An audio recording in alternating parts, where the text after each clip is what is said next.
So I came out here to film and then it started raining. So now I'm walking back to my bike to get out of the rain. And of course I had to take the film equipment down. Didn't want all that getting wet. But the topic of today's video is actually going to be why drugs are a form of biological warfare and population control. This goes all the way back to, the earliest known, instances of civilization.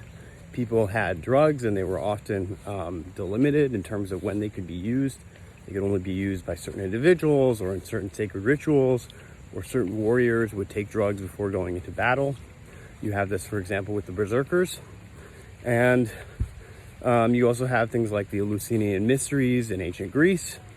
And you've got, of course, shamans all over Siberia, all over the Siberian steppe, who are taking, medicinal mushrooms and other things like that, drinking reindeer piss in order to initiate, magic practices. But there's also a history of these being used not only, in a beneficial way within sacred traditions or within certain military preparations, but also against opponents, right, of your country. So obviously there's endless historical examples of, ways by which enemy armies would be attacked either after a festival or after getting drunk, or even be, given lots of libations in order to, lower their wherewithal and then attack them. And so that's sort of like the more classic example. But there are also more modern examples. You have the Opium Wars, of course, whereby, the British and other Western nations sort of enforced the importation of opium on China in order to sort of keep the population docile, in order to keep the trade lines that they wanted open, things like this. And in even more recent times, you have, of course, different kinds of investigations by intelligence agencies like CIA, etc., into various forms of drug use for things like truth-telling serums, mind control, brainwashing, or just inhibiting enemy soldiers from being able to function.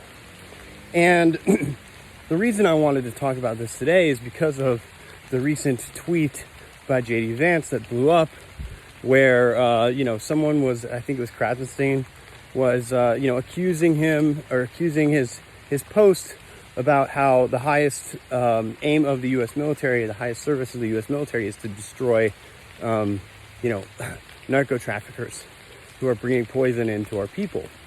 And this is in reference to a recent drug boat, a notorious drug boat that was blown up by the U.S. military.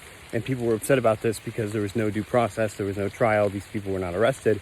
We just found the boat and blew it up. And he was being accused in this interaction of supporting a war crime. It was called a war crime, and J.D. Vance responded very, very tersely, I don't give a shit what you called it. And so this is an interaction that only makes sense in a context where we imagine, hold on one second.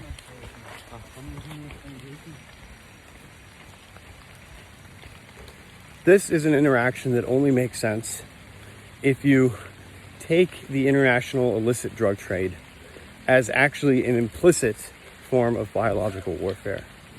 And this is indeed the function that it serves. So, there's a very cute dog.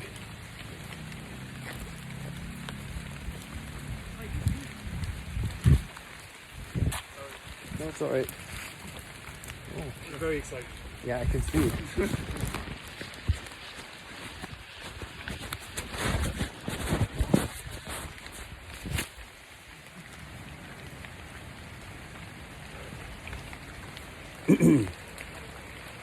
So again, this only makes sense. This only makes sense in a context where you think of the illicit drug trade as a form of biological warfare.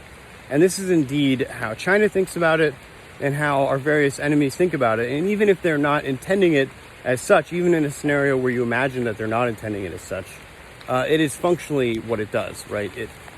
It debases, it makes the population weaker, it destroys the social fabric of your country. It ends up costing a lot of money in terms of enforcement, but also in terms of the lives that are destroyed and the prison sentences that are handed out. And so overall, it just makes your country weaker. And so under a context where it's understood as biological warfare, where the countries and people and organizations that are doing things like, for example, creating the precursors to fentanyl and then creating that fentanyl and then trying to sneak it into the United States, well, all of the entities involved in that chain are really engaging in a kind of biological warfare against the United States. And so once you accept that framing, then the action that was taken by the U.S. military, again, provided that they have reasonable, assumption, a reasonable level of certainty that the drug boat that they're targeting is actually a notorious drug boat. In the case of a lot of these boats, they're well known to intelligence agencies, they're well known to military, they're wanted often by many state governments, and yet they are continuing to operate and move around. And so these are really more like pirates than just random boats that are being targeted and blown up for no reason. And in fact, I made a post that I think was pretty apt with regard to this, where I said, look, they should just be issuing letters of marque. Letters of marque are, of course, the historical way in which governments, official governments, gave the authorization by certain privateers, that is, sort of freelance pirates, in order to take out certain ships that were wanted. And so I think this is actually a better solution.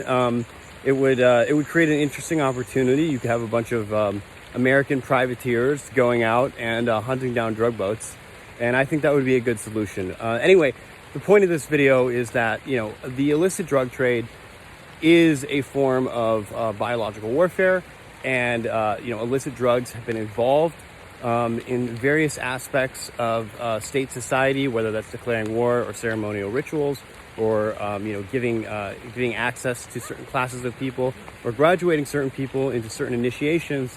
This has been going on since really the beginning of organized societies around various kinds of naturally occurring substances that have psychogenic properties. So keep that in mind.